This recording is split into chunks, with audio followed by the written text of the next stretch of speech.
안녕하세요. 저는 28에 남편과 결혼을 하였습니다. 장남, 저희 큰아들은 어렸을 때부터 모범생이라고 할 수 있는 녀석이었습니다. 그게 무슨 사고 하나를 치는 법이 없었고요. 교우 관계도 원만한 편이었으며 성적도 늘 보통이나 혹은 보통보다 살짝 더 잘 나오는 정도로 공부를 했습니다. 학창 시절에 겉멋이 들어서 그걸로 부모 속을 썩인 적도 없었고요. 여자 문제로 가족들을 난감하게 하는 일도 없었죠. 그러니까 종합하자면 큰아들은 하나부터 열까지 모든 것이 보통의 표준 범위에서 벗어나는 일이 없어서 효자라고 할 수 있었던 것입니다. 대학도 무난한 곳으로 갔어요.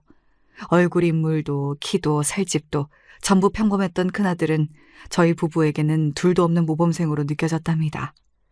주변에서 말이죠. 저희 큰아들을 두고 이런 식으로 말을 던진 적이 많았어요. 부모 속 한 번 크게 썩이는 일 없이 어쩜 저렇게 반듯하게 잘 컸을까? 분명히 결혼도 잘하겠지? 보나마나 자기 같은 참하고 조용하고 시댁에 잘하는 며느리를 데려와 주겠지. 참으로 효자로구만. 듣지 않으니까 아기 때도 별로 안 울었다나? 그래서 태생부터 효자였다고 그러던데. 그나들이 워낙 말썽 한 번 안 피우고 조용히 잘 컸다 보니까 주변에서 칭찬 반 부러움 반 마음을 담아서 그렇게 이야기를 곧잘 나누곤 했던 거예요. 그치만 중간에 틀린 정보도 섞여 있었습니다. 그게 뭔가 하면 큰아들은 갓난아기였을 적에 잘 안 우는 아기가 아니었거든요. 품에 안고 있으면 그럭저럭 협조적으로 굴면서 작게 칭얼거릴 뿐이었으나 잠든 것 같아서 이제 품에서 내려놓으려고 하면 그러기가 무섭게 눈치를 채고 울음을 터뜨렸습니다. 한 번에 4시간 이상을 곤히 잔 역사가 없었고요.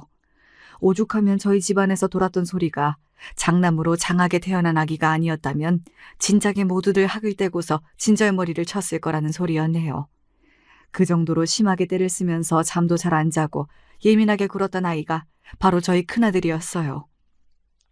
시어머니와 육천 형제 되시는 분들께서는 혀를 내두르셨었고요. 내가 지금까지 살면서 아기는 좋게 50명은 안아보고 돌보아 본 사람인데 말이야. 저렇게 사람 골치 아프게 만드는 아기는 처음 봤다.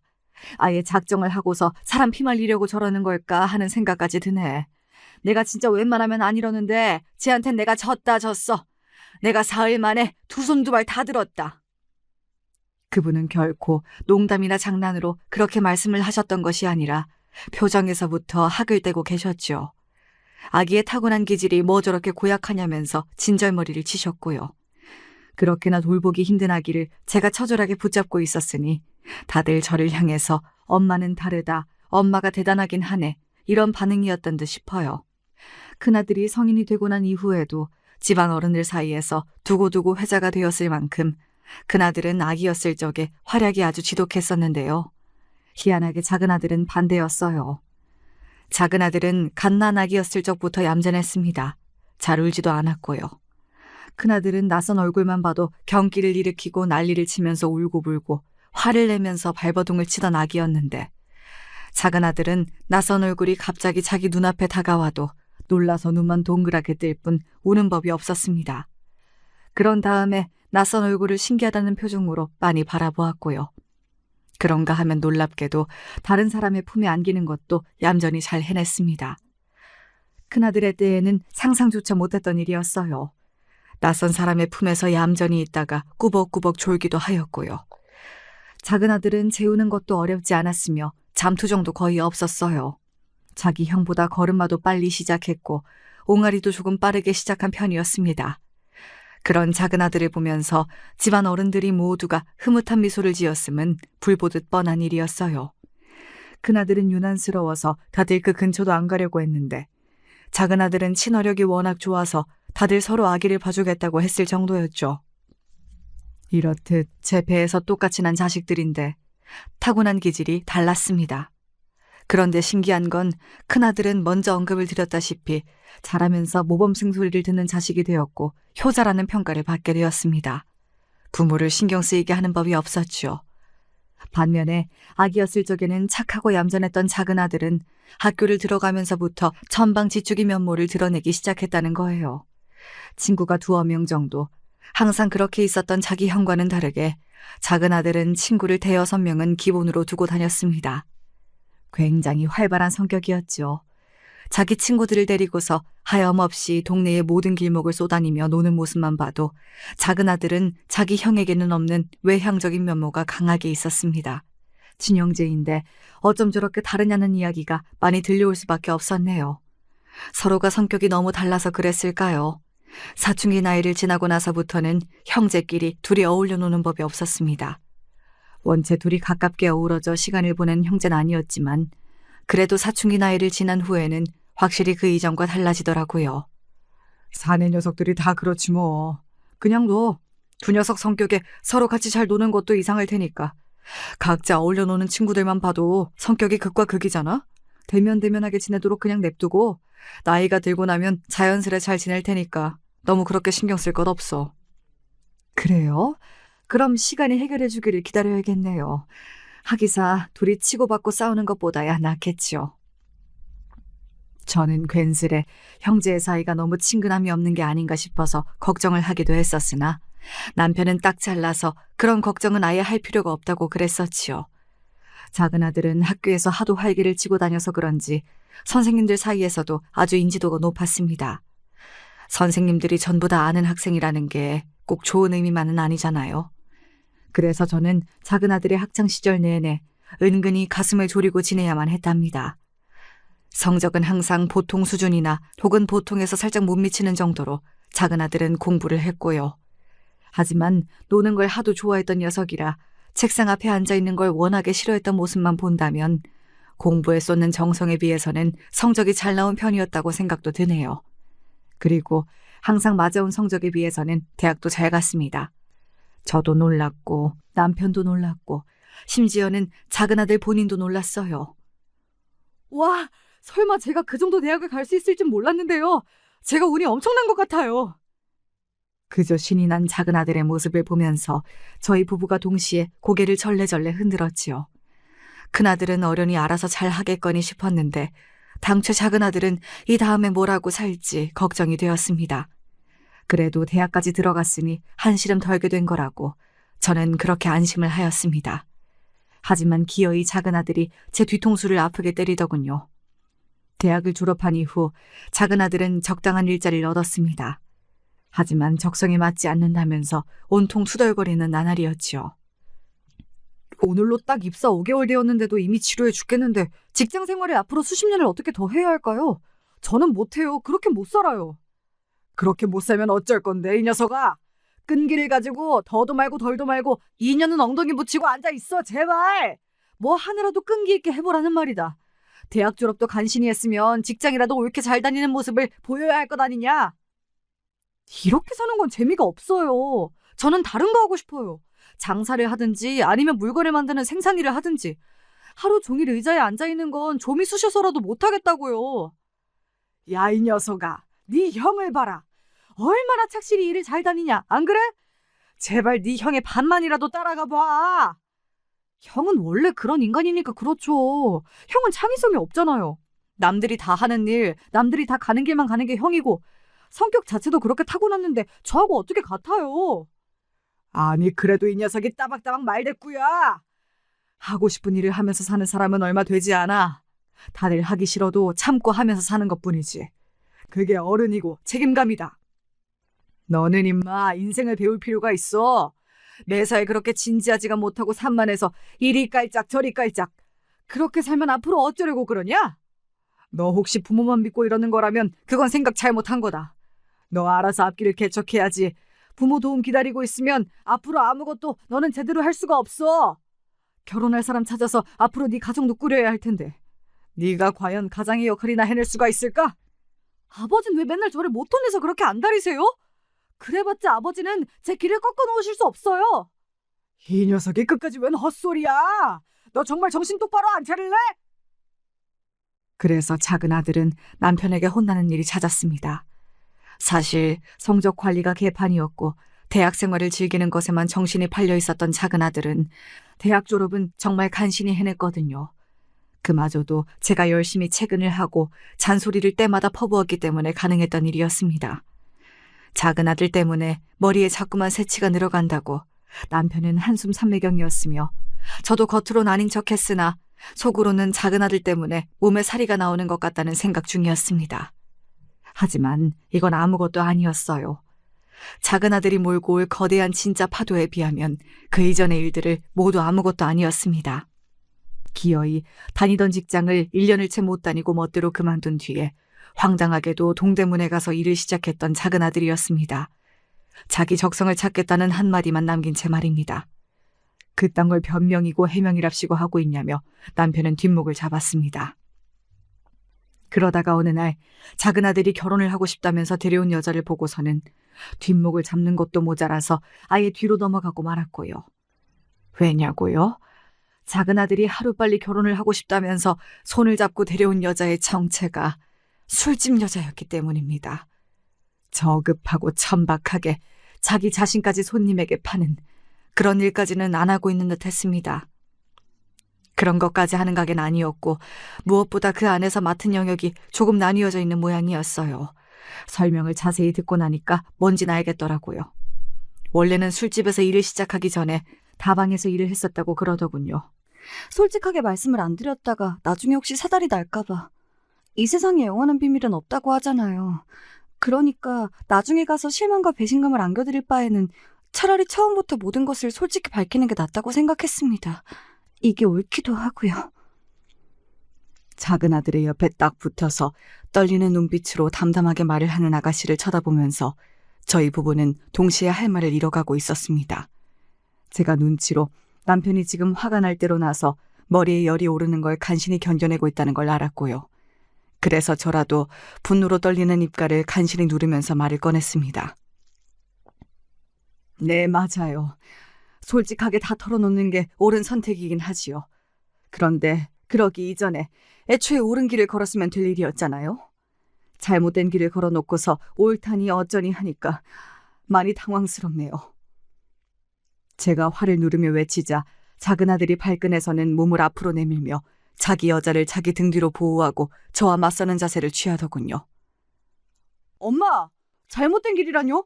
세상에 잘못된 게 어딨어요. 이런 길 저런 길이 있을 뿐이에요. 말씀 그렇게 하지 마세요. 엄마라면 이해를 해주실 줄 알았는데 정말 실망이에요. 뭐? 실망? 우리가 너한테 더 실망했어. 네가 이렇게 부모 가슴에 대못을 박아도 되는 거니?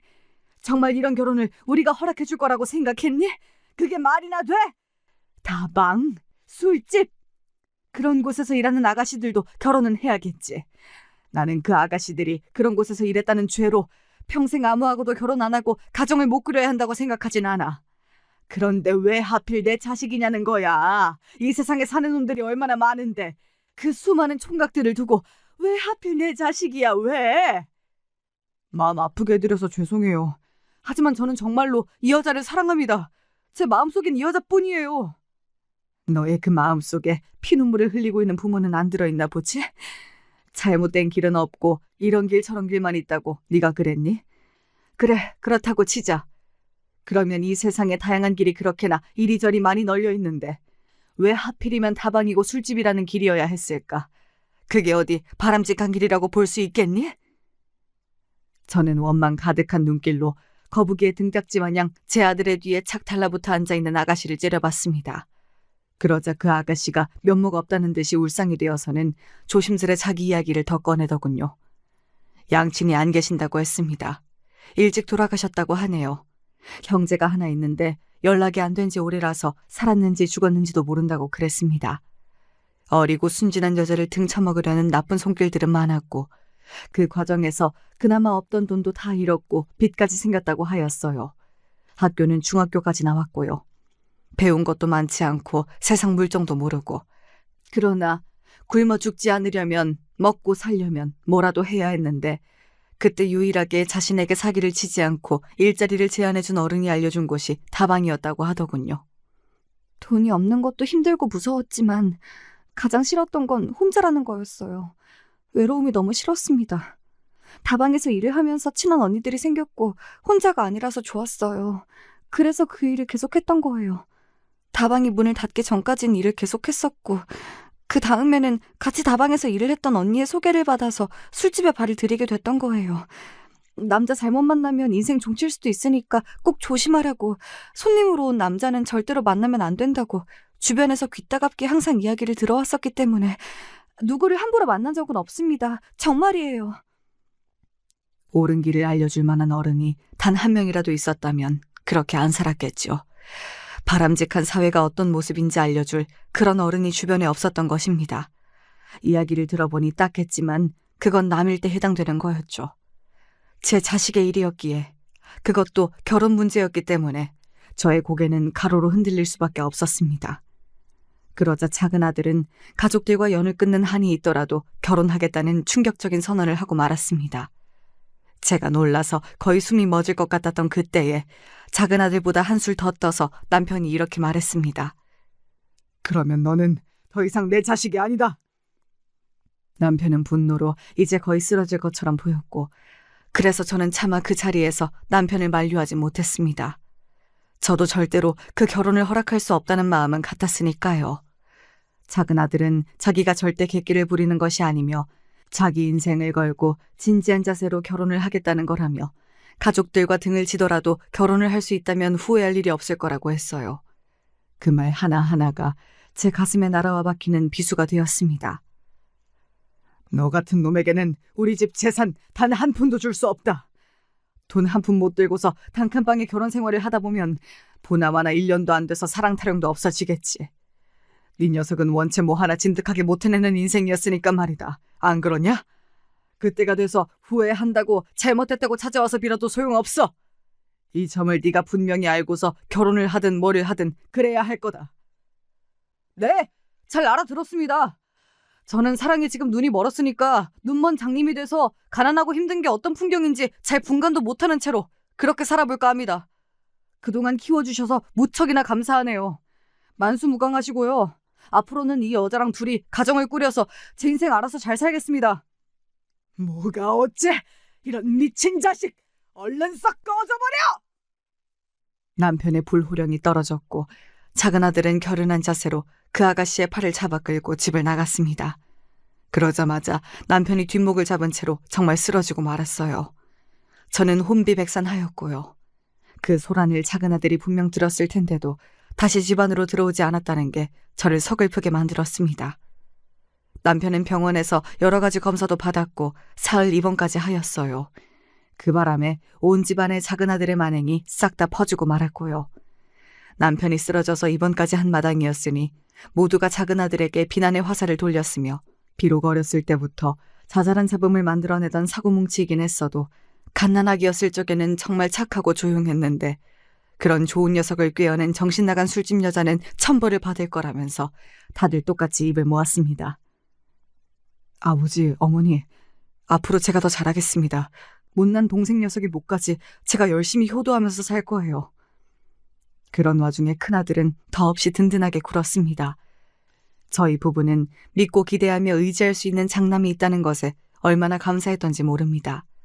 큰아들은 결혼도 무난하게 잘했습니다. 평범한 모습으로 사고치는 법 없이 무던하게 살아왔던 꼭 그만큼 큰아들은 수더분한 큰며느리와 결혼 생활을 해나갔습니다. 큰며느리 또한 큰아들처럼 집안에서 장녀였어요. 아래로 동생만 둘이었고요. 그래서인지 책임감 강하고 반듯한 느낌이 있었습니다. 큰아들과 큰며느리는 첫째 딸, 둘째 아들 이렇게 두 아이들을 낳고서 잘 살았습니다. 크게 잘나지도 못나지도 않은 그런 이상적인 삶의 모습을 저는 큰아들을 통해서 보고 있다고 생각을 했고, 그건 남편도 마찬가지였습니다. 멀쩡히 살아있는 자식을 안 보고 사는 것만큼 황당무계하게 가슴 아픈 일은 없을 것입니다. 그래서 제 가슴 속에는 항상 작은 아들이 들어있었고, 가끔씩 그 아픈 가슴을 들여다보면서 울적하게 한숨을 쉬었으나 차마 남편에게는 작은 아들의 이야기를 꺼낼 수가 없었습니다. 그 괘씸한 녀석, 없는 거나 마찬가지야. 간혹 자주 안 보고 사는 먼 친척들이 작은 아들의 이야기를 눈치 없이 꺼낼 때면 남편이 즉각 버럭하며 그렇게 외쳤습니다. 그리고 자기 앞에서 제발 작은 아들의 이야기를 꺼내지 말라고 하였고요. 사실 절연을 선언했던 그날 이후 작은 아들이 연락을 취해온 적이 있었습니다. 자기 소식을 알려주었어요. 아이가 생겼을 때의 일이었죠. 영원히 철이 안 들 것만 같았던 작은 아들이 이제는 한 생명의 아빠가 되다니.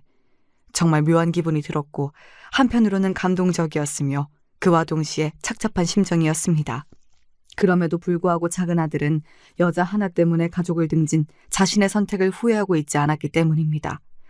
경제적인 어려움이 없는 집에서 태어나 자란 녀석이 맨땅에 헤딩하는 심정으로 결혼 생활을 해나가고 있는데 걱정이 안 될 수가 없었고 측은한 마음이 강했습니다.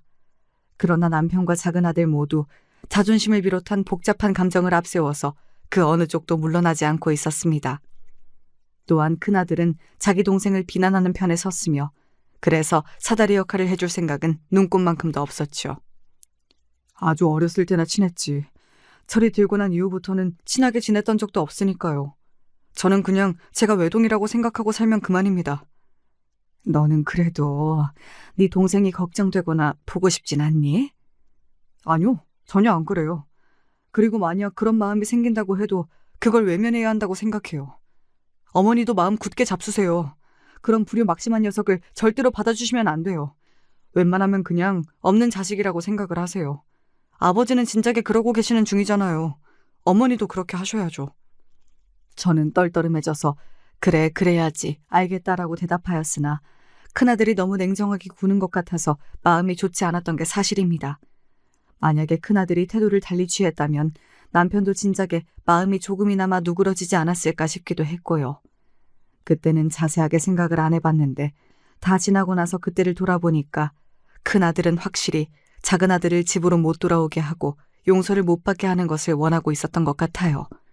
마치 작은아들이 영영 호적에서 파이기를 원하는 것처럼 말입니다. 시간이 약이라는 표현이 무색하게도 세월이 흐르자 여자 때문에 가족들과 절연하고 집을 나간 작은아들의 만행만 더더욱 괘씸하게 평가가 되었을 뿐 관계가 봉합되는 일은 없었습니다. 오히려 작은아들이 없는 그림이 너무 자연스러워지고 다들 익숙해진 지 오래였죠. 큰아들하고 큰며느리가 둘 다 워낙 잘하기도 했고요. 어머님, 저희 동네 뒷산에 어제 보니까요, 쑥이 많이 폈더라고요. 아직 여리여리해 보이던데 그거 뜯을까 싶어요. 어머님, 주말에 쑥 부침개 해드릴까요? 쑥? 그렇구나. 거기 동네가 쑥이 많이 자랐구나. 쑥 부침개라 하면 좋지. 엄청 맛있지. 반죽은 조금만 해서 쑥을 왕창 넣고 하면 건강에도 좋고 향도 끝내주겠구나. 그렇게 해서 먹으면 딱 좋겠다. 제 생각도 그런데 어머님이 저하고 통하셨네요. 쑥을 많이 넣을수록 맛있지요. 그럼 주말 전에 제가 쑥을 엄청 많이 뜯어놔야겠어요. 이왕이면 그 자리에 자란 것들 제가 싹 다 뽑아버릴까 해요. 저희 애들도 워낙에 쑥을 좋아하잖아요. 어머님 닮아서 그런가 봐요. 들깨향을 유난히 좋아하는 것도 그렇고. 애들이 어쩜 그렇게 자기 할머니만 닮았을까요? 저는 앞만 봐도 이게 신기해요. 내 손주 강아지들이니까 당연히 나를 닮을 수밖에. 큰 며느리는 제 기분을 맞춰주면서 대체로 싹싹하게 행동을 잘했습니다. 일주일에 못해도 3번씩은 꼬박꼬박 안부 연락을 먼저 주었고요. 차로 40분 남짓 걸리는 거리에 살았는데 자기들이 특별한 일정이 없으면 웬만하면 얼굴을 보여주러 왔습니다. 저는 나이 들어가는 노인네들이 적적할까봐 큰아들 부부가 신경을 항상 잘 써주는 것 같아서 그게 참 기특하고도 고마웠고요. 내가 다른 건 몰라도 장남 하나는 잘 뒀어. 내 분신이야, 분신. 세상에 남기고 가는 내 분신. 나라는 존재가 이 세상에 살다가 갔다는 걸 표시해주는 분신이 우리 집 장남처럼 든든한 녀석이라서 얼마나 다행이고 흐뭇한지. 며느리도 싹싹하고 손주 애들도 전부 착하고 내가 가만 보면 정말 복받은 사람이었구만. 남편은 무슨 생각이 들었던 건지 병원 천장을 한참이나 바라보다가 그렇게 입을 떼었습니다. 노한 때문만은 아니라 남편은 고질적으로 몸에 좀 안 좋은 부분들이 있었는데 결국은 그게 사달이 나서 병원에 누워있는 신세였습니다. 아무래도 마음의 준비를 하는 게 나을 것 같다는 의료진의 귀뜸을 제가 받은 상태였고요. 그런 귀뜸받은 내용을 제가 입번긋 한번 하지 않았건만 남편은 자신의 운명을 예감하기라도 했던 걸까요? 그런 소리를 하는 게 의미심장하게 보이고 들리더군요. 저는 씁쓸한 웃음을 입가에 걸며 장단을 맞춰주었죠. 그러게요. 남들이 다 우리 집 장남을 보면서 부러워하더이다. 효자 아들 잘 둬서 효도하는 며느리이며 손주들까지 다 한꺼번에 얻었다고. 그러면서 우리를 어찌나 부러워하는지, 우리가 자식 농사를 잘 지은 건지 아니면 운이 좋은 건지 모르겠네요. 말을 하면서 저도 모르게 어쩔 수 없이 작은 아들을 떠올리고 있었던 것 같아요. 그건 아마 남편도 마찬가지였을 겁니다. 이미 너무 멀리 와버린 길, 돌이킬 수 없을 정도로 굳어진 고집스러운 자존심. 그런 것들을 생각하게 되면서 저는 자꾸만 슬퍼졌습니다. 작은 아들을 찾아서 불러야겠다고 큰아들에게 말했어요. 알았어요. 제가 찾아볼 거고 제가 연락해서 여기 오라고 할 테니까 어머니는 아무 걱정 말고 그냥 기다리세요. 아셨죠? 큰아들은 저를 그렇게 안심시켰고 저는 남편의 여명이 오래 남지 않은 때에 든든하게 의지할 자식이 있어서 다행이라는 마음만 들었습니다. 특히나 큰며느리가 저를 어찌나 걱정하면서 신경 써주던지요. 믿을 만한 자식과 며느리가 있어서 다행이었습니다.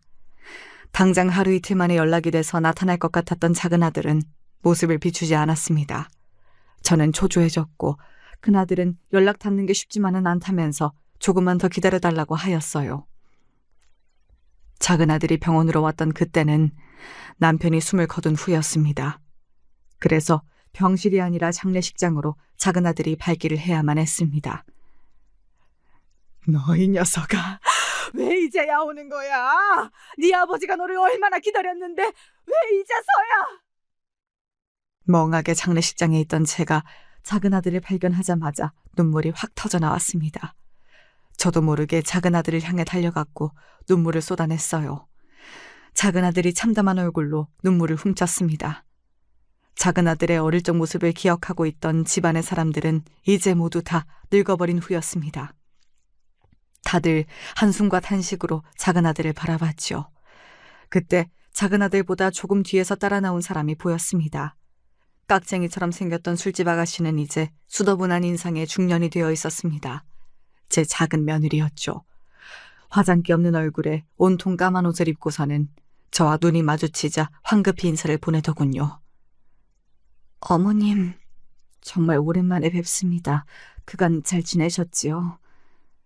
글쎄, 잘 지냈냐는 안부를 묻기에는 지금 장소가 적절하지 않은 것 같은데.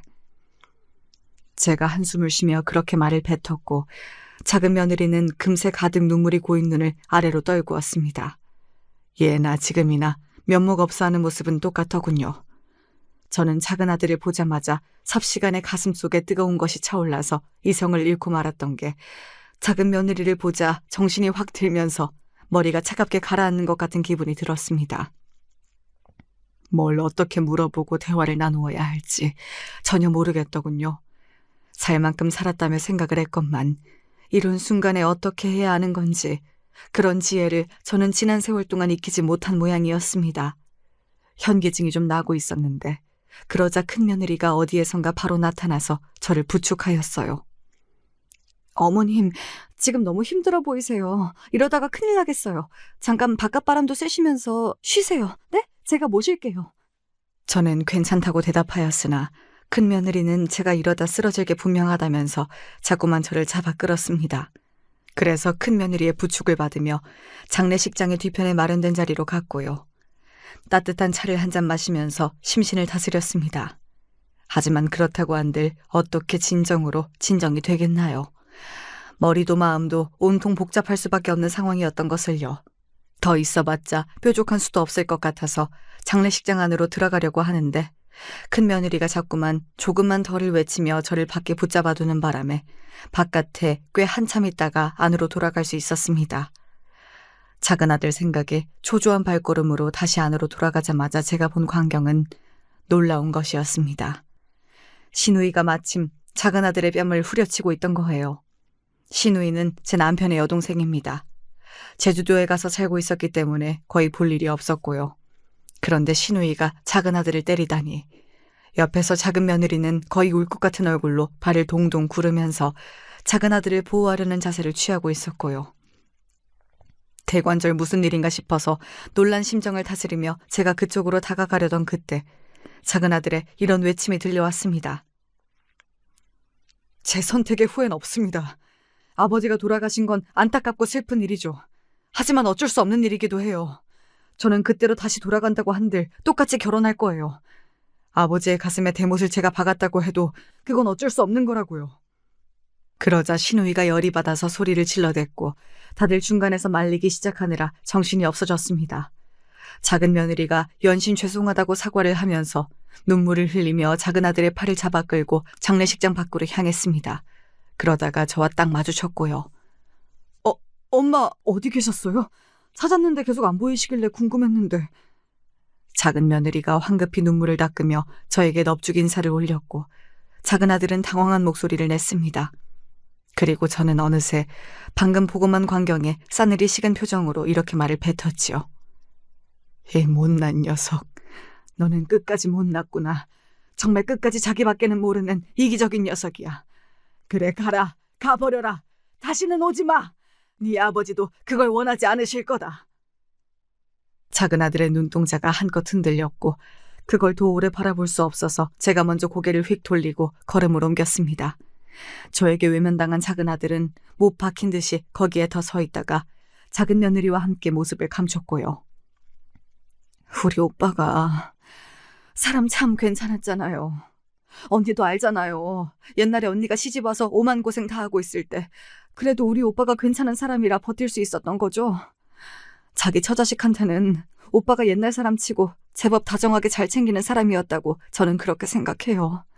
그런데 그런 사람이 자식 복이 그렇게나 없어서 어쩌나 싶어서 속상하네요.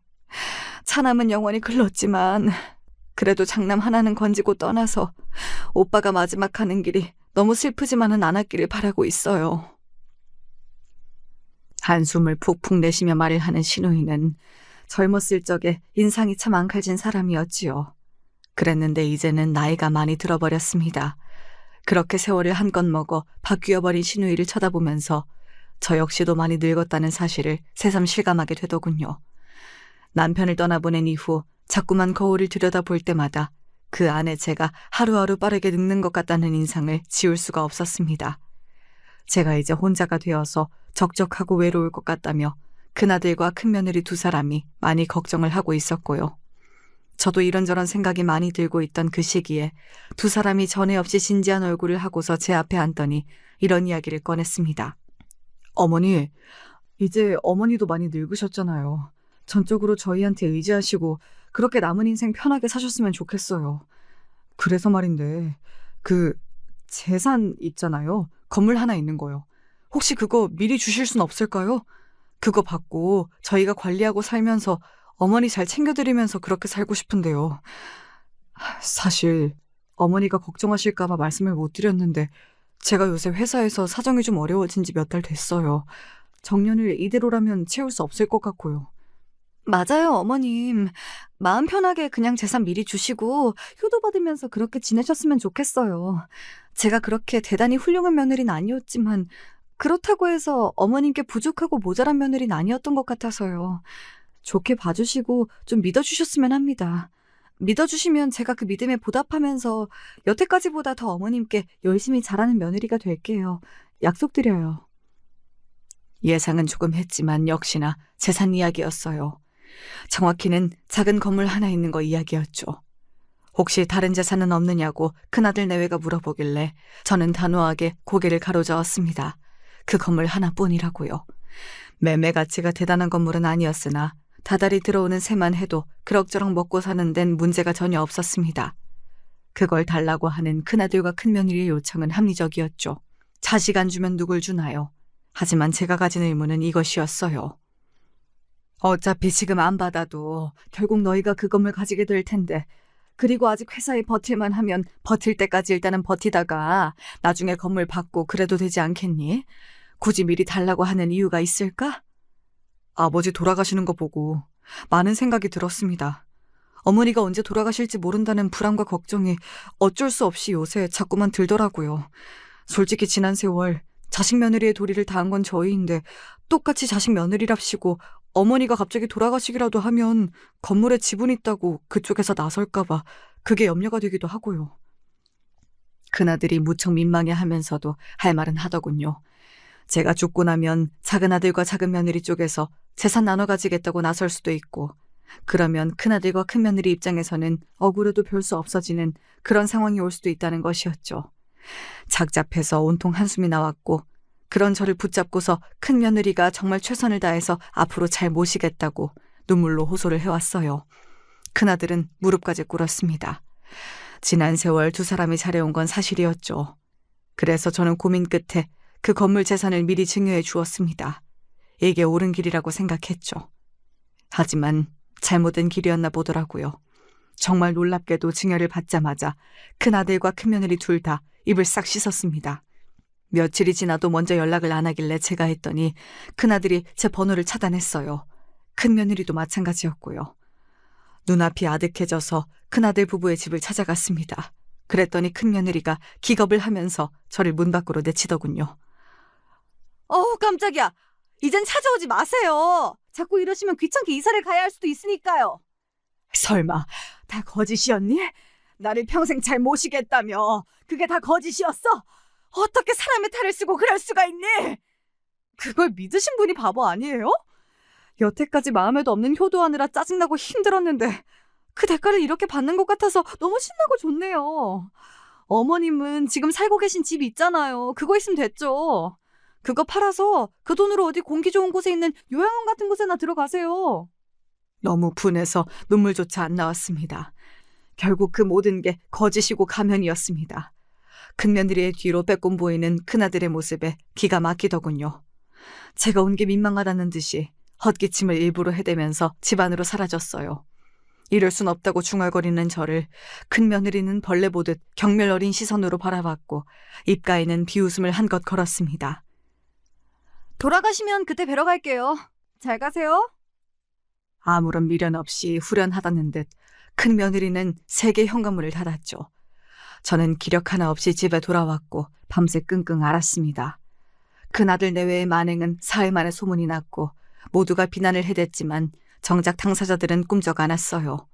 그리고 그 소식이 작은아들 내외의 귀에까지 들어갔던 것입니다. 작은아들과 작은며느리가 저를 찾아왔어요. 힘없이 문을 열어준 저를 보자마자 작은아들이 울컥했고 작은며느리가 흐느끼기 시작했습니다.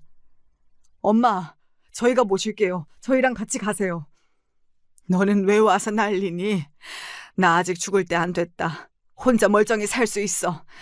그리고 건물도 없는 노인네를 모셔봤자 너희에게 무슨 득이 되겠니? 득이요? 부모 자식 간에 무슨 득을 따져요. 엄마, 이상한 소리 하지 마시고 일단 저희랑 같이 가세요. 며칠만이라도 일단 저희 집에서 지내세요. 작은아들의 말에 갑자기 가슴이 뜨거워졌습니다. 저도 모르게 고개를 끄덕였고 작은며느리가 훌쩍이면서 제 요청에 따라서 제 짐을 챙겨주었습니다. 그리고 도착한 곳은 아주 번지르르한 신축 빌라였는데 내부가 아주 넓었습니다. 게다가 이런 동네에 이런 위치라니. 저는 작은아들이 비록 결혼하고 초반에는 힘든 시절을 보냈을지언정 이제는 아주 보란듯이 성공해서 잘 살고 있다는 걸 그제야 알 수 있었습니다. 어머님, 속지 않은 심정으로 모실게요. 저희는 이미 결정 내렸고 애들도 얼른 할머니랑 추억을 쌓고 싶다면서 신난 상태예요. 어머님만 좋다고 하시면요. 작은 며느리가 저를 위해 밤을 새워 직접 만들었다는 호박 식혜, 도토리묵, 그리고 삼계탕으로 상을 뚝딱 차리더니 비장하게 말을 해왔습니다. 혹시 제가 불편해할까 봐 애들은 각자 친구 집에 가 있다는 이야기를 듣고 피식 웃음이 나왔습니다. 애들이 자기 아빠를 닮아서 그런지 친구들이 엄청 많고 성격이 밝다고 하는 소리에 왜 그렇게 웃음이 나던지요. 힘을 내서 열심히 먹기 시작했더니 작은 며느리의 표정이 점점 밝아졌고 작은 아들은 싱글벙글이었습니다. 상을 치우고 나서 기나긴 대화가 시작되었고 처음 알게 된 사실에 서로가 놀라야만 했습니다. 작은 아들은 그동안 자기 형을 통해서 연락을 주고받았으나 그럴 때마다 부모님이 아직도 화가 많이 나신 상태이다라는 소리를 들었다고 합니다. 또한 남편이 떠났던 그때에도 애초에 연락을 늦게 받았다고 하더군요. 큰아들이 저에게 거짓말을 하고서 일부러 자기 동생에게 연락을 미루고 있었던 것입니다. 남편이 작은 아들을 못 보고 떠나게 하려고 말입니다. 또한 장례식장에서 작은 며느리가 목격한 바로는 큰아들이 자꾸만 제 시누이한테 가서 뭐라고 속닥거리더래요. 그러더니 시누이가 갑자기 화가 나서 작은 아들에게 일방적으로 따지고 들다가 뺨까지 때렸던 것이고요.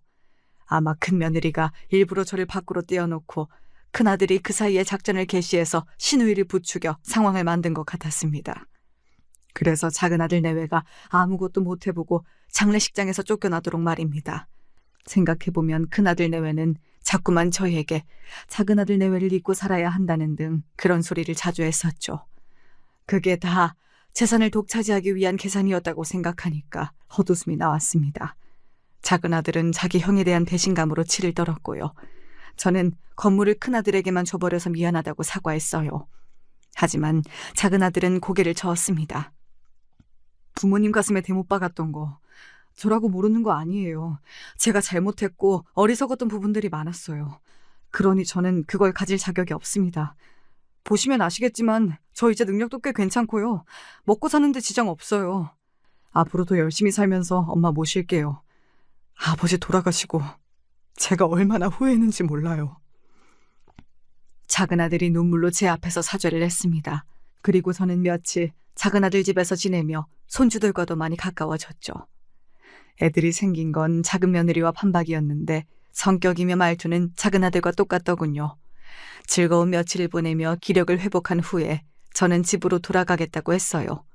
따로 사는 게 편하니까. 대신에 자주 찾아와 달라고 했더니 작은 며느리가 반드시 그러겠다고 했습니다. 그렇게 다시 2달이 흘렀지요.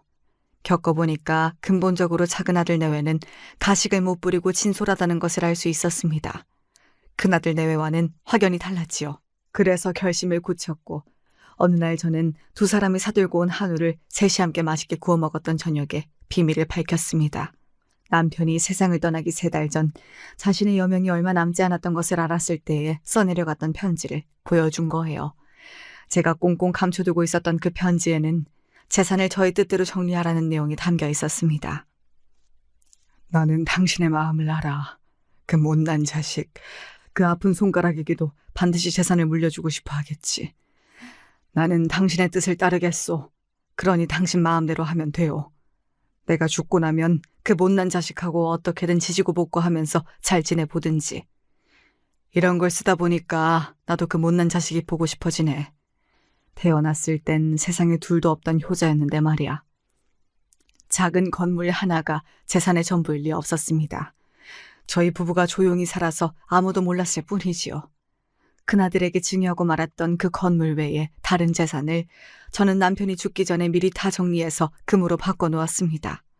그 누구도 몰랐던 금고의 존재를 작은아들 내외 앞에서 공개했고 그 안에 든 금을 보여주었지요.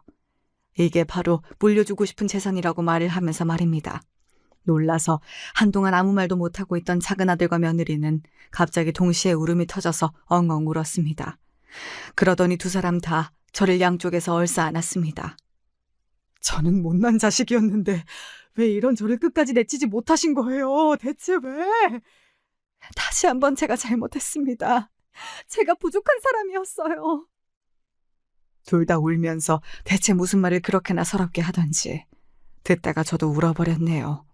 그 후로 작은아들과 며느리는 제 집과 가까운 곳으로 이사를 했어요. 제 걸음으로 걸어서 10분 정도이니 아주 가깝지요. 어떻게 된 게 아들보다도 며느리가 저에게 더 치대면서 얼마나 친근하게 자라는지 모릅니다. 살뜰하게 저를 챙기면서 별별 세상 돌아가는 이야기를 미주알 고주알 얼마나 잘 떠드는지 몰라요. 손주들도 애교가 많아서 걸핏하면 제 집에 놀러 왔다가 그대로 잠까지 자고 간답니다. 작은 아들네는 이렇게 됐는데 큰 아들네는 어떻게 됐냐고요? 결국 그 탐욕이 스스로 목을 조른 모양이었어요. 저에게 받은 건물, 거기 1층이 가장 좋은 자리였는데 8년간 계시던 사장님을 내쫓고 자기네가 거기에 식당을 차렸습니다. 당연히 회사는 당장 그만둔 상태였고요. 의욕만 잔뜩 있었으니 식당은 당연한 수순으로 망해서 손해만 막심했고요. 큰 며느리는 몸이 아파서 수술을 받았습니다. 그런데 아팠던 이유가 큰아들이 건물이 생긴 후에 우쭐했는지 문란하게 여자들을 만나고 다녔기 때문이더라고요. 그러면서 몹쓸 균이 큰 며느리의 몸에 옮긴 거였고요. 그걸 알고 큰 며느리가 당연히 뒤집어졌겠죠? 당신 때문에 나는 자궁까지 잃었어. 어쩔 거야 이 개자식아! 어차피 이제 쓸 일 없는 자궁인데 왜 그래? 내가 잘못을 했지만 너무 그렇게 화를 낼 거 없잖아? 어머니한테서 검을 받았으면 이제 만사 오케이인데 왜 그렇게 심각하게 굴어? 좀 즐기면서 살자. 제 아들이지만 정말 미친놈이었습니다. 장사 시작했다가 말아먹고 손에 막심한 것도 짜증이 났는데 자궁까지 잃게 됐으니 큰며느리의 눈이 돌아갔어요. 건물 쥐고 있다고 기세등등한 큰아들의 꼬라지가 너무 보기 싫었나 보더라고요. 이혼 소송을 걸었습니다. 문제는 애들이 전부 자기 엄마의 편이었다는 것이지요. 온갖 불리한 요소들이 큰아들을 덮쳤습니다.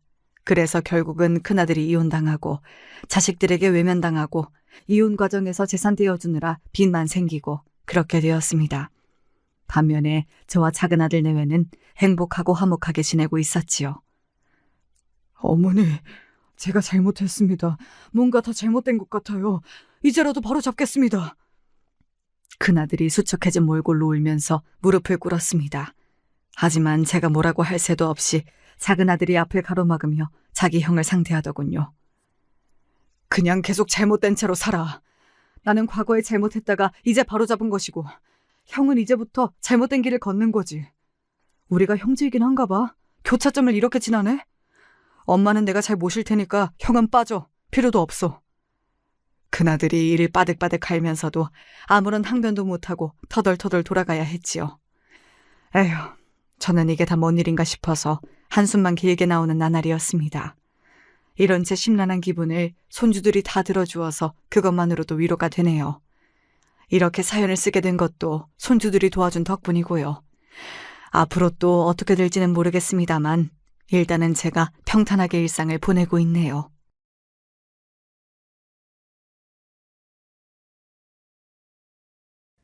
안녕하세요. 50대 후반 여자입니다. 사연 즐겨 듣고 있어요. 전 저한테 가장 빛나는 존재인 이제 막 20살이 된 아들이 있습니다. 제가 사연을 보낸 이유는 제가 사랑하는 가장 소중한 아들이 저희 남편을 정말 놀랄 만한 사연이라 여러분들에게 공유하고 싶어서 이렇게 사연을 보내게 됐어요. 그럼 잡설은 각설하고 사연 바로 시작해 보겠습니다. 저희 집은 어릴 적부터 늘 가난했어요. 남편네 집은 저희 집보단 부유한 편이었고요. 20대 중반에 만난 남편은 다정한 사람이었어요. 저보다 4살이 많았고요. 4살 차이는 궁합도 안 본다잖아요. 그 당시엔 제 친구들도 하나 둘 결혼하고 저도 결혼하기에 적은 나이가 아닌 상태였죠. 저는 지독한 가난 속에 하루하루를 살아왔기 때문에 남편이 저희 집보다 조금이라도 더 나은 형편이라는 그것만으로도 남편이 좋아 보였습니다. 남편이 다정하고 말도 유머러스하게 잘하는 편이어서 같이 살면 재미도 있고 굶고 살진 않겠다는 생각이 있었어요.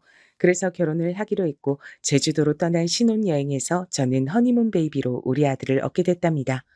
그렇게 결혼하고 아이를 낳고 그렇게 남들처럼 살아가고 있었습니다.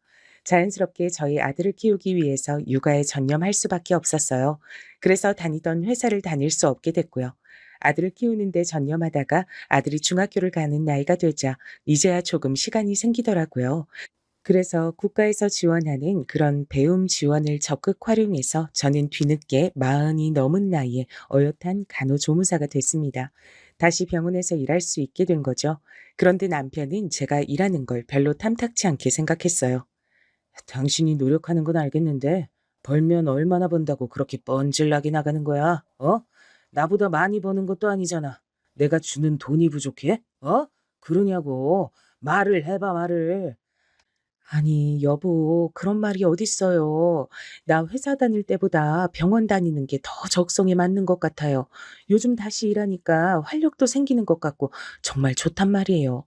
우리 준이도 다 컸는데 내가 언제까지고 집에만 있으면 당신은 좋아요? 나도 사회생활을 하는 게 훨씬 더 좋을 거 아니에요. 월급도 받고요. 안 그래요? 그래도 그렇지. 우리 아들 준이한테 소홀할 정도로 일하고 그러면 안 된다 이 말이야. 난 그걸 걱정한 거지. 뭐 일하지 말라는 건 아니야. 암튼 우리 가정에 문제 안 생기게 처신 똑바로 하고 알겠지? 내가 다 우리 가족 걱정돼서 하는 말이야. 내 말 무슨 말인지 알지? 아, 알죠. 걱정 마요. 여보도 참 그런 걱정을 뭐하러 사서 해요. 오늘도 일하느라 피곤했을 텐데 얼른 씻고 와요. 내가 여보 좋아하는 김치찌개에 계란말이 해놨어요. 오늘 현장 많이 바빴어요? 그래. 난 새벽같이 나가서 노동하느라 고생하는데 당연히 그래야지. 그렇고 말고 김치찌개 계란말이? 그게 다야? 고기는 없어? 고기 사와서 나 씻는 동안 좀 구워놔. 식탁엔 그래도 고기가 있어야지. 당신도 이제 돈 벌잖아. 그 정도는 우리도 먹고 살아야지. 나 씻고 올게. 얼른 고기 사와. 남편은 딱 결혼 전까지만 다정하고 유머러스한 사람이었습니다. 남편과 결혼하고 알고 보니 남편은 다니던 전 회사에서 크게 사기를 당해서 몇 달째 월급을 못 받은 상태였더라고요. 제주도로 신혼여행도 겨우 다녀온 셈이었죠. 그렇게 남편이 다니던 회사에서 결국 월급도 못 받고 그만두게 되자 남편은 신혼기간 내내 방황을 하다가 저희 아들을 가진 지 5개월이 되던 차에 드디어 저랑 아들을 책임져야겠다고 생각을 했는지 막노동판에 나가서 돈을 벌기 시작하더라고요. 저는 그렇게 일해서라도 남편이 돈을 벌어올 수 있어서 얼마나 다행이었는지 모릅니다. 그렇게 남편은 점점 한 달에 일하는 날짜가 많아졌고 업력이 늘어갈수록 돈도 대우도 모두 점차 좋아지고 있었습니다. 남편은 회사에 크게 한 번 되었잖아요. 그것도 저와 결혼 전에 말이죠. 그때 말했으면 어쩌면 저는 남편과 결혼하지 않았을지도 모릅니다. 저희 집보다 형편이 조금이라도 나아 보여서 결혼한 것도 컸기 때문이었죠. 물론 그때 만약 남편과 결혼하지 않았다면 지금 제 옆에 소중한 우리 아들 준이는 이 세상에 없을 테니까 그런 생각은 접어둬야겠지만요. 어쨌든 그래서인지 회사 생활에 대해서 남편은 굉장히 회의적이고 부정적이었어요. 제가 아들 준이를 어느 정도 중학생으로 키워놓고 다시 공부해서 마음 넘어 간호조무사가 되어 출근을 할 때도 탐탁치 않아 하는 게 사실 그런 영향도 있었던 것 같습니다. 게다가 남편은 가부장적인 면이 꽤 있는 편이었거든요. 아무래도 자기 벌이가 부족해서 버는 거냐는 그런 자격지심이 있었던 것 같았어요. 제가 그런 말을 입 밖으로 꺼낸 적이 전혀 없는데도 말이죠. 정말 남자들이란, 남편들이란 대체 왜 그러는 걸까요? 그래서 저는 변명까지 만들어 이야기해야 했습니다. 사실 형편이 그렇기도 했고요. 아니, 그런데 내가 버는 걸로 부족한 것도 아니고 굳이 간호조무사를 하겠다고 그 나이에 다시 공부를 하고 왜 그렇게 일하려고 하는 거야? 악착같이 아등바등 뭐 일반 회사를 다니는 것보다야 훨씬 낫긴 하겠다만 난 이해가 안 돼 당신이. 아이 참. 여보, 우리 준이 이제 중학생이에요. 고등학교 올라가고 대학 가면 대학 등록금까지 돈 엄청 많이 필요할 거 아니에요. 그 돈 미리 벌어두자는 거죠. 나도 일할 수 있을 때 일하는 게 좋잖아요. 그동안 여보 혼자 돈 버느라 고생한 거 너무 잘 알아요. 나도 물론 준이 키우느라 집에서 고생했지만 밖에서 돈 벌어오는 당신만 하겠어요. 하긴 그렇긴 하지. 그래, 준이 이 녀석 대학 가고 하면 대학 등록금 그게 정말 장난 아니긴 하지. 알겠어. 당신이 그런 생각하면서 일하겠다는 건지는 몰랐네. 그래, 당신도 일하니까 힘들지? 이게 보통 힘든 게 아니야. 안 그래? 그럼요. 당연하죠. 여보도 그렇잖아요. 출퇴근이 여간 힘든 게 아니네요. 그런데 오랫동안 쉬어서 그런지 난 출퇴근하는 게 아직은 재밌어요. 몸은 힘들지만 환자들 돌보고 간호하는 게 보람도 있고 그래서 그런지 암튼 좋아요. 뭐 당신이 좋다고 하니까 다행이네. 잘 다녀봐. 준이야, 밥 먹자. 아빠 다 씻고 나왔다. 아빠가 엄마한테 고기 반찬까지 해오라고 했어. 식탁엔 고기가 있어야지. 안 그러냐? 오, 고기다. 고기. 좋아요. 맛있겠다. 엄마, 고기 사오는 거 저 시키시지 그랬어요. 김치찌개도 그렇고, 계란말이도 그렇고, 다 맛있겠네요. 잘 먹겠습니다. 우리 아들 공부하는데 엄마가 방해하면 되겠어? 맛있게 먹어, 아들. 여보도 맛있게 먹고요. 남편은 그래도 제가 아들 준이 대학 등록금 미리 마련한다는 핑계와 남편 혼자 버는 거 이제 도와주고 싶다고 그런 얘기들로 잘 넘어가니까 또 뭐라고 안 하고 잘 넘어가긴 하더라고요. 그렇게 저는 열심히 간호조무사로 일하고 저희 남편은 건설 현장에서 계속 일을 해왔습니다. 간호조무사로 그렇게 열심히 일했고 어느덧 몇 년이 꼬박 흘렀네요. 일을 하면서 어려운 것도 많았지만 환자들을 돌보고 안내하고 아픈 곳을 고쳐주는 일은 저의 적성에 딱 맞는 일이더라고요. 제가 환자분들에게 치료를 해주었다는 사실에 대한 보람도 있었고요. 출근하고 퇴근할 때까지 눈코 뜰 새 없이 바쁘게 흘러가지만 즐겁게 일했던 것 같습니다. 그렇게 일하고 나면 너무 피곤해서 녹초가 됐죠. 녹초가 되어 집으로 돌아가도 사랑하는 남편과 아들 준이가 있어 참 행복했습니다. 그렇게 준이도 어느덧 고등학교를 졸업할 나이가 되어갔고요. 물론 일을 다시 시작하고 나선 남편과의 관계가 예전보다 더 뜸해지긴 했습니다. 남편도 현장에서 일이 더 많아서 피곤해진 것이 이유라고 생각했어요. 그리고 저 또한 병원에서 시달리다가 돌아오고 나니 피곤했기 때문이라고 생각했고요. 왜 그렇잖아요. 피곤하면 아무것도 할 기운이 안 나니까요. 그래서 별 대수롭지 않게 넘어가곤 했습니다. 그러다가 저희 엄마가 암에 걸리셔서 갑자기 병원에 입원하시게 됐습니다. 저는 제가 간병을 할까 하다가도 전문 간병인을 쓰면서 제가 퇴근 후에 엄마 간호를 하는 것이 더 효율적이라고 생각해서 그렇게 하기로 했죠. 저희 집은 어릴 적부터 매우 가난하다고 이야기를 들었었죠. 제가 결혼하고 나서도 당연하게도 별반 달라지지 않았습니다. 여전히 가난했고 엄마의 병원비가 힘에 부쳤습니다. 제가 버는 돈은 꼬박 다 엄마 병원비에 간병비로 들어가곤 했으니까요. 전문 간병인을 쓰는 시간도 아끼려고 친정 아빠한테 제가 병원에서 일하는 동안에는 엄마 간호 좀 해달라고 부탁했고요. 친정 아빠는 흔쾌히 당연히 본인이 지키겠다면서 너무 걱정 말고 간호조무사로 병원에서 일하라고 하셨지만요. 하지만 어떻게 병원 일에만 집중할 수 있겠나요? 저희 엄마가 암으로 힘들어하면서 병원에서 하루 종일 누워 계신데 말이죠. 아빠, 전문 간병인 쓰는 것도 돈이 좀 많이 드네요. 제가 버는 걸로 병원비 내는 것도 빠듯하고 해서요. 제가 퇴근하고 주 3일 올 테니까 그 외 시간은 아빠가 조금 엄마 곁에서 간병 좀 해주세요. 아, 그럼 당연하지. 네 엄마 옆은 당연히 내가 지킨다. 그렇고 말고 넌 아무 걱정하지 말고 어렵게 붙은 간호조무사잖아.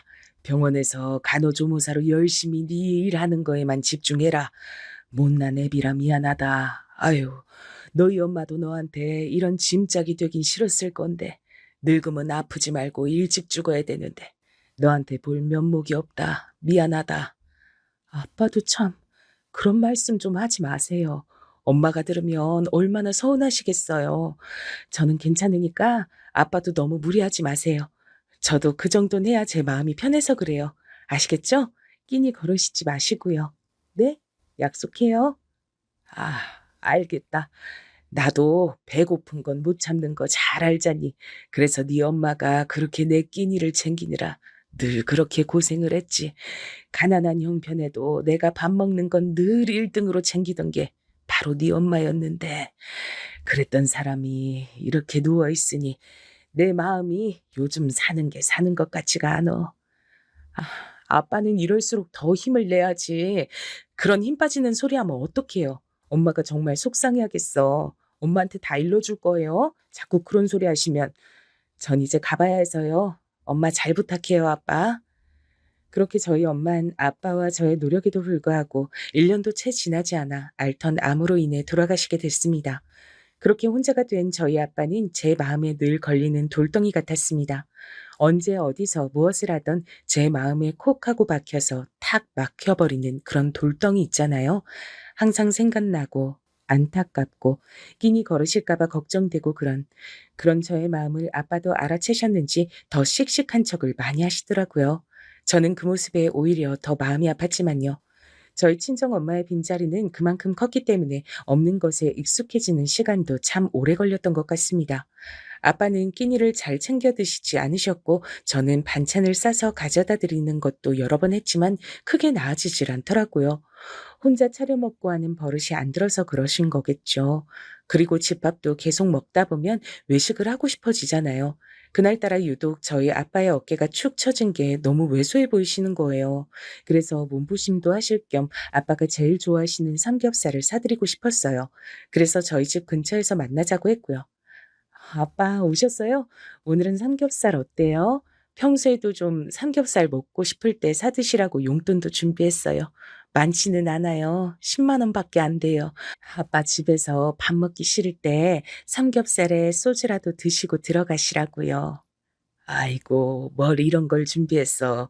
너희 엄마 가고 나도 혼자 밥 먹는 거 익숙해지고 있는데 삼겹살을 다 사 먹으라고 용돈까지 주다니.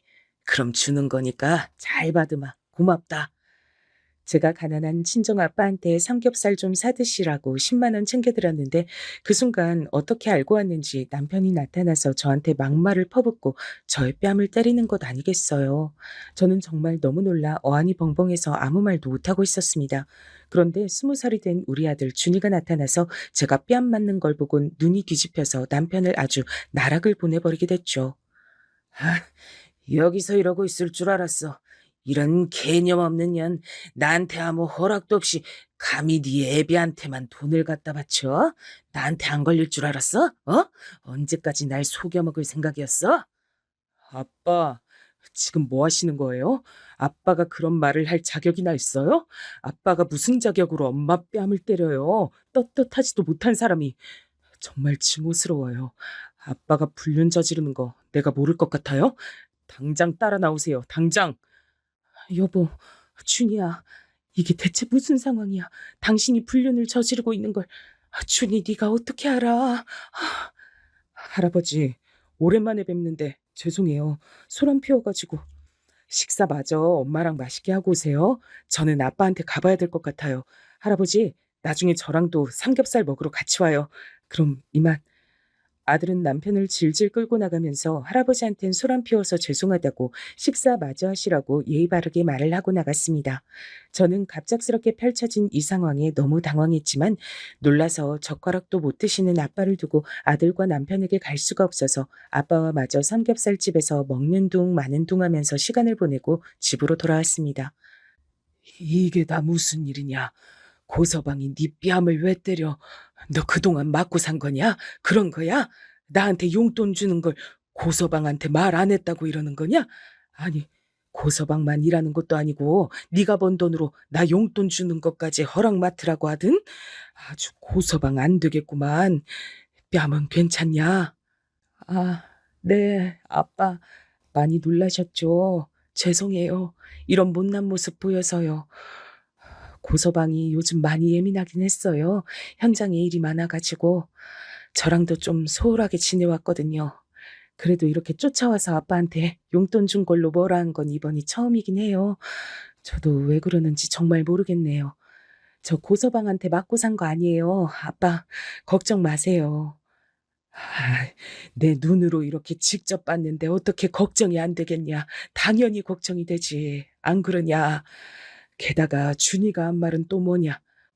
고서방 그놈이 바람이라도 피는 거야? 그, 그게 사실은 남편이 상간녀랑 바람 피는 거 이미 알고 있었어요. 그런데 그걸 준이까지 알고 있는 줄은 꿈에도 몰랐고요. 게다가 제 뺨까지 쫓아와 때리면서 돈 가지고 그렇게 째째하게 굴 줄도 몰랐어요. 이참에 남편이랑은 이혼해야겠어요. 준이도 이제 다 컸고. 뭐? 그럼 알면서도 고서방 불륜을 그냥 눈 감아 줬던 거냐? 대체 왜 그랬어? 왜? 내가 고서방 이놈을 당장 잡아다가 그냥 아이고 아이고 불쌍한 내 딸. 그런데 뺨까지 와서 때려. 친정 아버지한테 삼겹살 사 먹으라고 용돈 줬다고? 고서방은 사람 새끼도 아니다. 이제 더 이상 참지 말고 이혼해버려라. 네. 그동안 우리 준이가 아직 성인이 되지도 않았고 저 혼자가 되는 게 무섭고 두려웠어요. 제가 아무리 간호조무사로 일을 오래 하고 있다고 해도 남편보다 못 버는 건 사실이었고요. 혼자서 준이 키울 수 있을까 이런 생각으로 버텼었죠. 시어머니께서도 제가 버티는데 큰 도움 주셨고요. 근데 이제는 아닌 것 같네요. 뭐? 사부인께서도 알고 계셨어? 나 참, 그 양반도 너한테 어떻게 그러냐. 자기 아들 간수 안 하고 자기 아들한테 뭐라고 해서라도 너한테 이러면 안 되는 거 아니냐. 어? 아이고. 제가 참고 살겠다고 한 걸요. 이제 제가 다시 다 바로잡을게요. 우선 아들 준이랑 얘기부터 해보고요. 준이가 언제부터 알게 된 건지 너무 걱정돼서요. 아빠, 너무 저 걱정 마세요. 걱정 끼쳐드려서 죄송해요. 아, 아니다. 내 생각은 말고 얼른 한 입이라도 좀 먹어라. 먹어야 기운 나서 이혼을 하든 준이한테 가서 어떻게 알았냐고 묻든 그렇게 할 거 아니냐. 얼른 먹어. 고긴 내가 구우마. 고기를 먹으면서 저는 남편의 불륜을 알게 된 그날을 떠올리게 됐습니다. 고기가 구워지면서 피어오르는 연기를 보다 보니 그날의 일이 아득히 떠오르더라고요. 남편과의 사이가 단순히 피곤해서 그래서 멀어졌다고만 생각했던 제가 너무 안일했던 걸까요? 아니면 제가 너무 남편을 맹신했던 걸까요? 남편은 이런 저를 두고 바람을 폈더라고요. 동료 간호조무사쌤이 말해주지 않았다면 몰랐겠지만요. 그래도 저는 알아서 천만다행이라고 생각했습니다. 속이 뒤집어지고 하늘이 까매지는 기분이 바로 이런 기분이었다는 것을 처음 느껴보았지만요. 남편이 다른 여자와 팔짱 끼고 술 마시고 모텔로 들어가는 걸 제 동료 쌤이 봐버렸다는 건 우연이 아니겠죠. 처음 그 이야기를 듣고서는 정말 정신 나간 사람처럼 그럴 리 없다고, 잘못 보신 거 아니냐고 호통을 치다가 이내 진짜냐고 흐느끼다가 동료 간호쌤이 혹시 몰라서 찍어왔다면서 몰래 찍은 남편을 사진을 보여주는데 그걸 보니까 더 이상 아니라고 부정할 수가 없더군요. 틀림없는 제 남편이었습니다. 귀에서 삐소리가 나는 것 같이 머리가 어지럽고 시야가 흐려지더라고요. 뿌옇게 차오르는 것은 분노와 배신의 뜨거운 눈물이었습니다. 정말 철저한 배신감과 좌절감에서 나오는 눈물이었죠. 저는 당장 남편의 얼굴을 볼 자신이 없었습니다. 그렇다고 갈 곳도 없었죠. 그러다가 조퇴를 하고 하염없이 근처 공원을 걷고 또 걸었습니다.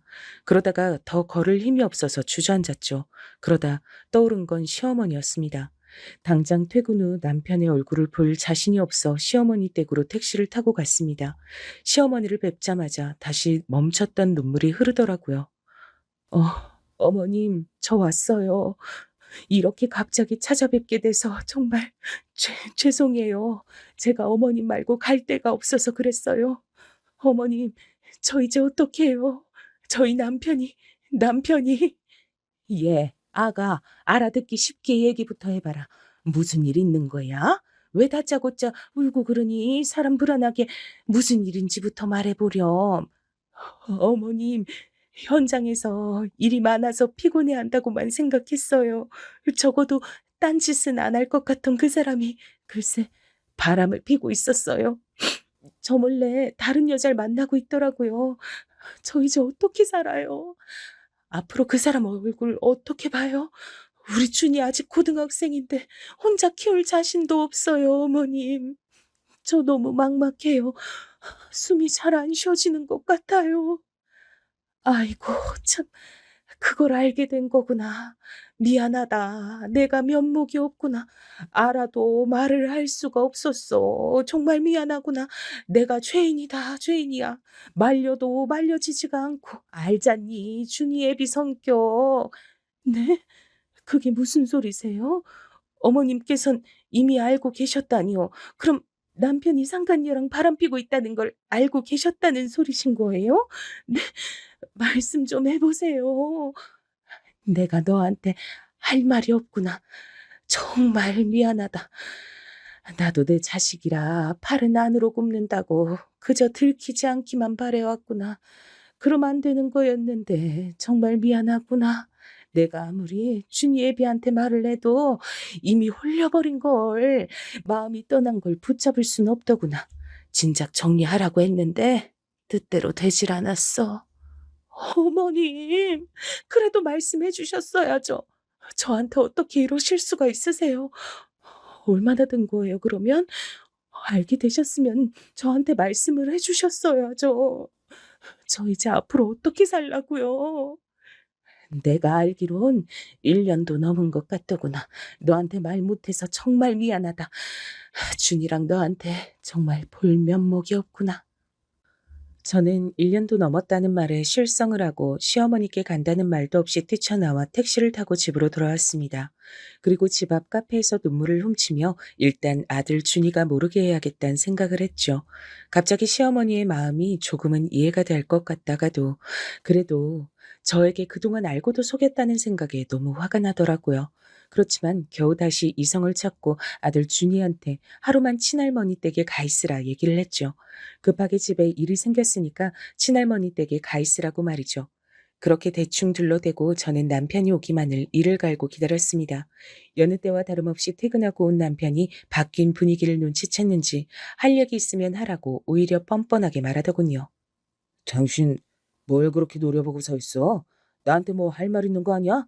왜 그렇게 뜸을 들여? 얼른 하고 싶은 말해. 난 말할 준비 다 돼 있어.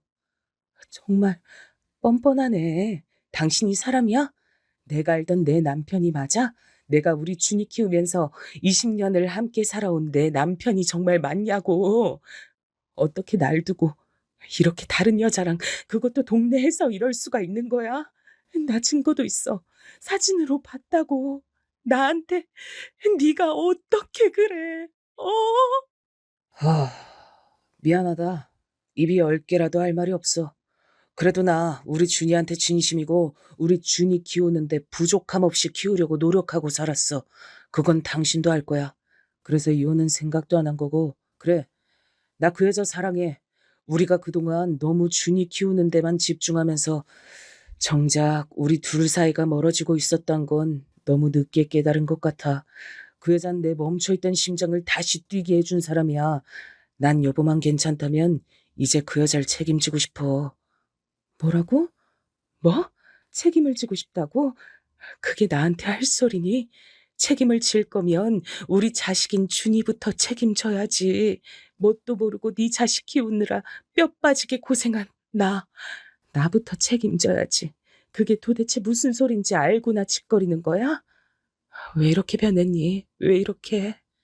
어떻게 말하든 소용없어. 내 마음은 이미 진작에 당신한테서 떠버렸어. 그동안 연기하면서 아무 일 없는 척 사는 게 오히려 괴로웠다고. 이런 날 잡으려고 하지 마. 그렇다고 내가 준이 아빠 노릇 제대로 안 하고 있는 게 있어? 없잖아. 이혼은 꿈도 꾸지 마. 우리 준이 생각해서라도 이렇게 부탁할게. 그리고 나야말로 그 여자랑 살고 싶어서 미치겠다고. 근데 그걸 참고 있는 거야. 바로 준이랑 당신 때문에 살고 싶다고? 그 여자랑 살고 싶어? 그래서 나하고 그동안 아무 관계도 안 한 거야? 당신도 노력 안 했잖아. 피곤해서 그런 거라고만 생각했어. 현장에서 일이 계속 많다는 그 말을 고지 곧대로 믿었어. 왜냐면 난 당신 아내니까. 그런데 정말 그래? 우리 준이한테 정말 떳떳한 아빠라고 생각하냐고. 우리 가정은 버려두고 고작 그 여자한테 가버리고 싶다고? 그런데 준이랑 나 때문에 억지로 참고 있으니까 뭐 고맙다고라도 말해달란 거야? 미안해. 당신이 무슨 말을 해도 내 마음은 변하지 않아. 이게 내가 결정한 옳은 선택이니까 준이한테 이혼 가정 만들어주고 싶은 거 아니면 잘 생각해. 여보도 속이 말이 아닐 테니까 내 얼굴 보면 화만 나겠지. 나 오늘은 나가서 잘게. 미안. 남편의 뻔뻔하고 당당한 태도에 저는 그만 넋을 잃고 쓰러지고 말았습니다. 세상이 한순간에 무너져 내리는 기분이었어요. 저를 두고 나가려다가 제가 쓰러지니까 병원에 데려가긴 했더라고요. 눈을 뜨자 하염없이 돌아가는 세탁기 통 안에서 정신없이 물에 빠져 허우적대다가 빠져나온 기분이었습니다. 무슨 느낌인지 감이 오실까요? 머리가 핑 도는 느낌이었고 숨이 잘 안 쉬어지고 답답한 느낌이었죠. 아직도 멍하고 상황 판별이 잘 안 되는 느낌.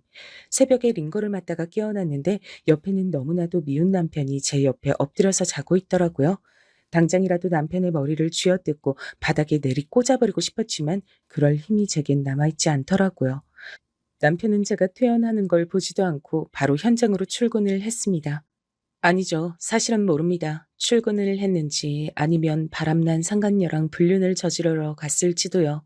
두 눈으로 보고도 믿기지 않는 일이 일어났고 저는 순식간에 혼자가 됐습니다. 물론 준이에게 이야기할 순 없었어요.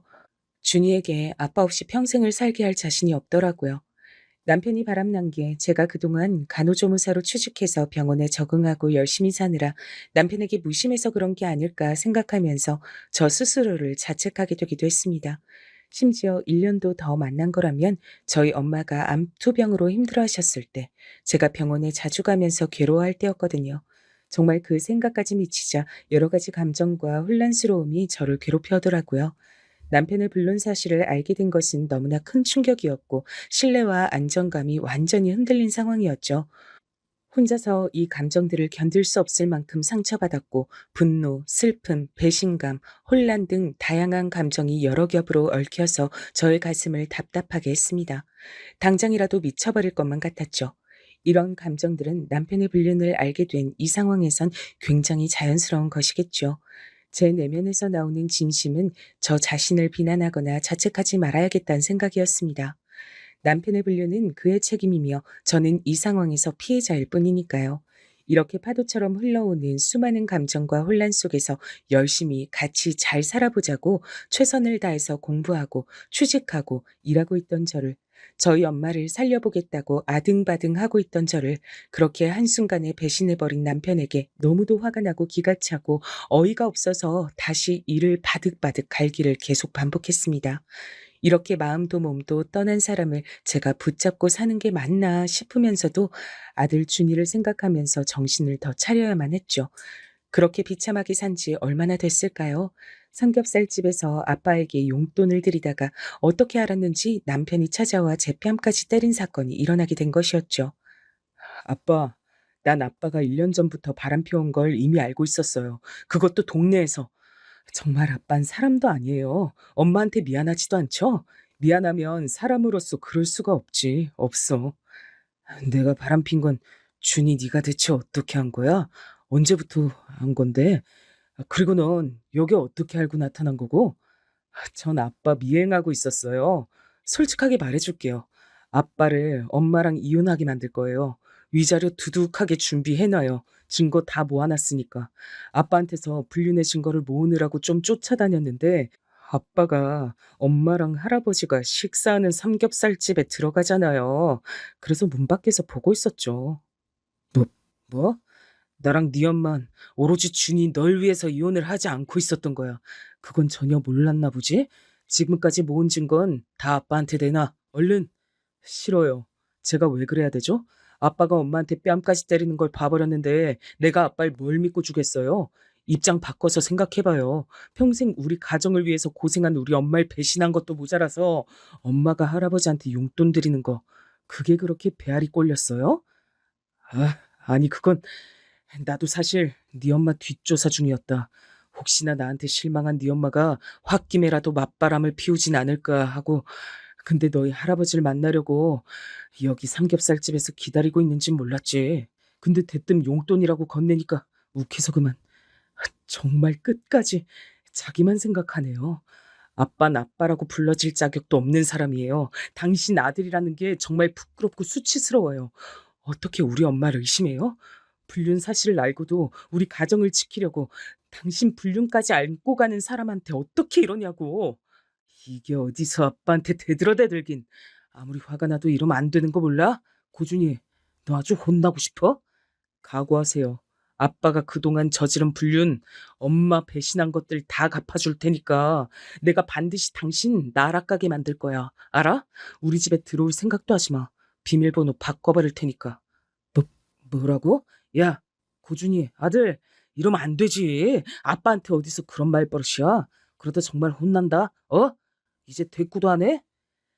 아들 준이는 이렇게 헛소리를 해대는 남편에게 대꾸도 안 하고 집으로 왔다고 하더라고요. 저는 저희 친정아빠를 택시 태워 보내드리고 집에서 아들 준이를 기다리고 있었거든요. 준이가 와서는 남편이랑 나눈 이야기를 들려줬습니다. 이야기를 듣곤 정말 깜짝 놀랐어요. 준이가 남편의 불륜 사실을 알고 있다는 것도 그 사실 그대로 놀랐지만 저와 남편을 이혼하게 해주기 위해 저를 위해서 남편의 불륜 증거를 따로 모으고 있었단 것이 가장 크게 절 놀라게 했죠. 아니, 어떻게 그럴 수가 있어? 준이 너는 언제부터 아빠가 불륜을 저지른 걸 알고 있었던 거야? 어? 엄마가 너한테 정말 면목이 없다. 준이, 네가 제일 고생이 많았네. 엄만 그런 것도 모르고.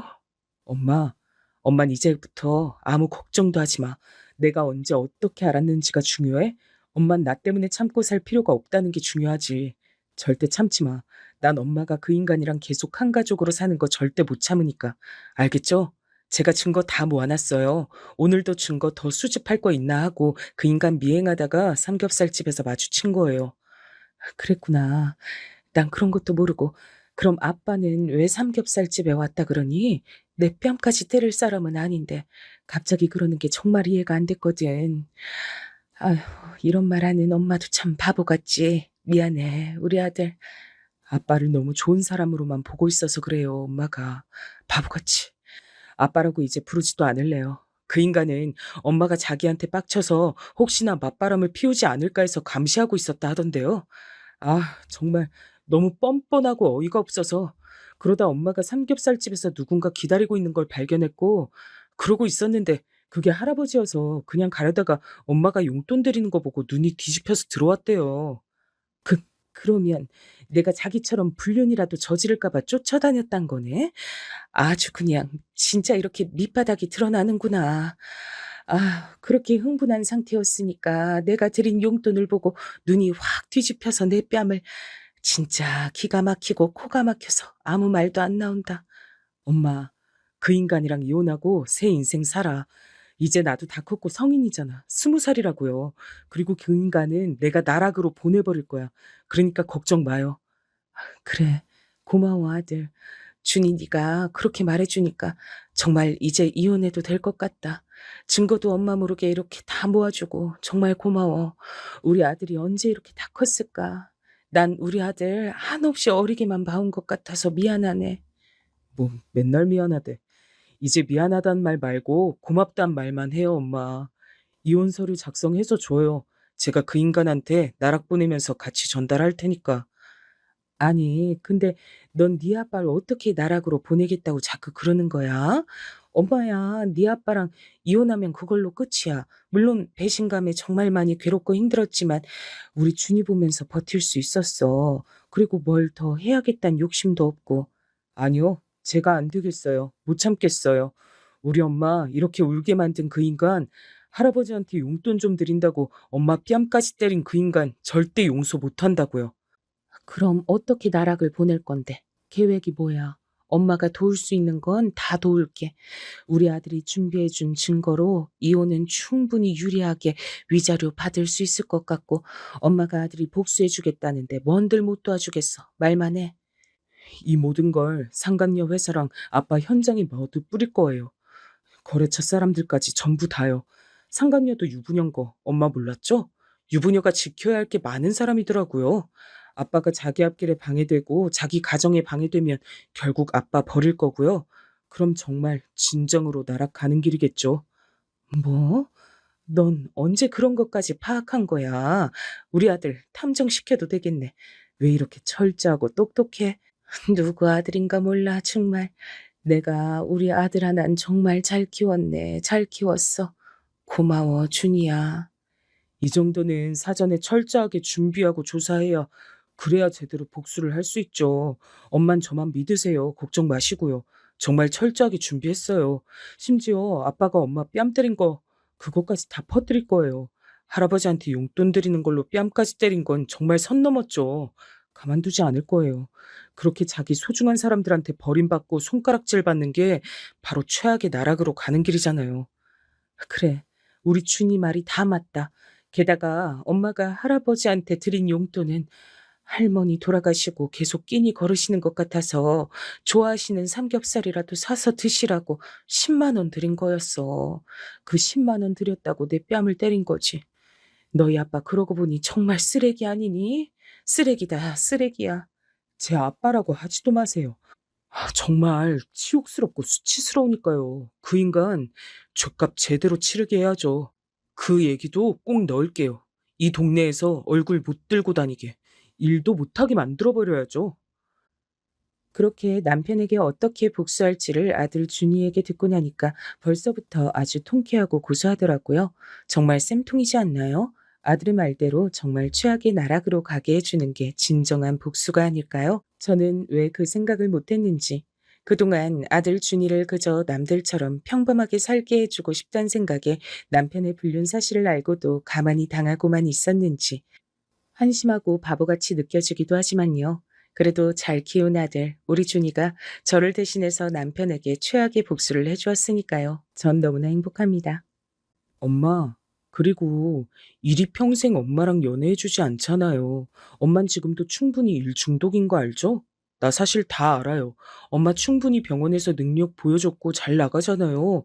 이제 조금 내려놓고 그 인간 따윈 다 잊고 정말 좋은 사람 만났으면 좋겠어요. 내 걱정하지 말고요. 알겠죠? 난 정말 우리 엄마가 그럼 좋겠어요. 우리 아들 준이는 누굴 닮아서 이렇게 배려심이 깊을까?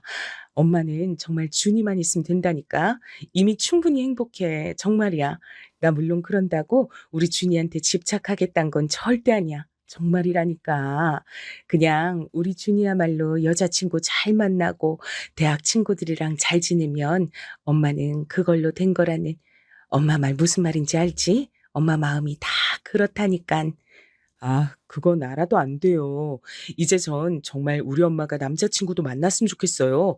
요즘 돌싱글즈랑 나는 솔로 돌싱 편 보면 정말 이혼은 흠이 아니던데. 엄마도 아직 젊잖아. 게다가 우리 엄마는 완전 동안이고, 안 그래요? 엄마 그러니까 너무 움츠러들지 말고 지금이 제일 젊은 나이잖아요. 저 결혼해서 떠나면 엄만 혼잔데. 전 그때 엄마 옆에 남자친구가 있었으면 좋겠어요. 벌써 이렇게까지 깊게 생각한 거야? 너 이제 20살이야. 아직 결혼하려면 멀었지. 내가 우리 아들 준이를 너무 얕게 봤네. 그렇게 말해줘서 정말 고마워. 그렇지만 지금은 정말 간호일하는 게 재밌고 준이가 대학생활하는 거 지켜보는 게 너무 재밌어. 그게 엄마 삶의 유일한 낙이니까 너무 재촉하지 말아줘. 대신 이건 꼭 약속할게. 좋은 사람 나타나면 막지 않겠다고. 그럼 됐지? 요즘엔 적극적으로 서로 대시하는 게 기본이네요. 엄마도 일에 그만 좀 매달리고 돌싱글즈랑 나는 솔로 좀 보면서 연애 세포 좀 키워보세요. 사실 저 여친 있어요. 여친 부모님도 이혼하셨는데 아버지가 재혼하셔서 같이 살거든요. 근데 새엄마랑 굉장히 잘 지내더라고요. 여친이 저한테 말해줬어요. 이혼하는 거 도와드렸으니까 이젠 엄마 연애하는 거 응원해주라고. 어머, 그게 정말이니? 준이야, 너무 잘 됐다. 아주 진국인 여친을 만났구나. 우리 준이가 기특한데? 정말 엄마 감동받았어. 그래서 나는 솔로랑 돌싱글즈 그런 것들도 알고 얘기한 거구나. 그렇게까지 생각해줘서 정말 고마워, 우리 아들. 엄마도 노력해볼게. 내가 배워야 할 게 참 많네. 그래요, 엄마. 지금이 제일 젊은 날이잖아. 이혼한 거 흠도 아니고 요즘 정말 이혼하는 사람들 많다잖아요. 나도 이제 거의 다 컸고 제 걱정하지 마시고 엄마도 엄마 행복 찾아서 정말 진심으로 행복해졌으면 좋겠어. 제 마음 아시겠죠? 네? 우리 아들 준이 때문에라도 엄마가 열심히 분발해야겠네. 알겠어. 마음 활짝 열고 마음에 드는 사람 나타나면 대시라도 해볼게. 우리 아들이 이렇게 커서 엄마한테 연애 상담도 해주고 엄만 너무 행복하다. 저는 남편과 준이만 생각하면서 정말 앞만 보고 달리는 경주마처럼 살았는데 그 사이 우리 아들 준이가 정말 바르게 잘 커졌더라고요. 제가 간호일만 하면서 외롭게 지낼까봐 걱정해주는 그 마음이 너무 예뻐서 울컥했습니다. 눈물이 핑 돌더라고요. 꾹 참았지만요. 언제 이렇게 다 큰 걸까요? 게다가 좋은 여자친구를 사귀는 것 같아서 참 다행이더라고요. 정말 감동받았습니다. 이렇게만 행복하면 정말 더할 나위 없이 기쁠 것 같더라고요. 아무런 문제가 앞으로 없을 것 같은, 아니, 어떤 문제가 생긴다고 해도 다 헤쳐나갈 수 있을 것 같은 그런 느낌이라고 해야겠네요. 그래서 아들의 응원을 허투루 듣지 않으려고 했습니다. 저도 제 남편 같은 인간은 최악의 나락으로 치워버렸으니까요. 이제 정말 자유가 된 거 정말 마음껏 즐겨보려고 합니다. 아들이 알아서 연애도 잘하고 있고 또 저를 생각해준다는 사실에 저는 더 든든해졌거든요. 제 아들이 이렇게 증거를 모아서 이혼을 도와주고 제가 남편에게 저희 친정 아빠한테 용돈 주다가 들켜서 뺨 맞고 그걸 보고 아들이 남편에게 더 큰 복수를 하게 된 이런 사연이 정말 놀랄 만한 사연이잖아요. 여러분들에게 그래서 꼭 공유해드리고 싶었습니다. 참고 살지 마시라고요. 저의 사연 끝까지 집중해서 잘 들어주셔서 너무 감사합니다. 행복하세요.